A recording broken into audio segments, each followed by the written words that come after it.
Hello. হ্যাঁ, আসসালামু আলাইকুম দোস্ত, কি খবর? দোস্ত। কোথায় আছো দোস্ত? এই তুমি কই?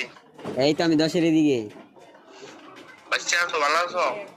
আসি তো দোস্ত। তুমি ভুলে আছো নাকি আমারে দোস্ত? তোমার বলুন কেমনে, তোমার দেখি তো না। তুমি তো দোস্ত ফোন মন দাও না। কি আছে কিছু খাওয়ার মতন? আইবা কোন সময়? আমার লাগে কিন্তু আমার একটা ফ্রেন্ড আছে, 2টা লাগবে কিন্তু। আচ্ছা, আইবা কোন সময়? আচ্ছা, আমি এই লাঞ্চ একবারে লাঞ্চ করে একবারে 1:30টার দিকে আইলে হইব? আচ্ছা ঠিক আছে, ভাইয়া ফোন দাও। আচ্ছা এই হনো, একবার ভেঙ্গা লই। নন এসি তো কত রাখবা তুমি কও?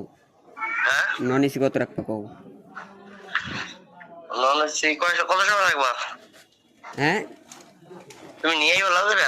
না না, আমার লগে আমার ফ্রেন্ড আইবো, বন্ধু, আমার বন্ধু। তুমি দিতে হইব তোমার ম্যানেজ করে। আচ্ছা ঠিক আছে, তুমি আগে আইও, তারপরে দেখা যাবে, সমস্যা নেই। আচ্ছা, এই যে কমায় টমায় রাখো দোস্ত, অনেকদিন পর আইতাছি। আচ্ছা আচ্ছা ঠিক আছে। আচ্ছা দোস্ত, বাই, আল্লাহ হাফেজ।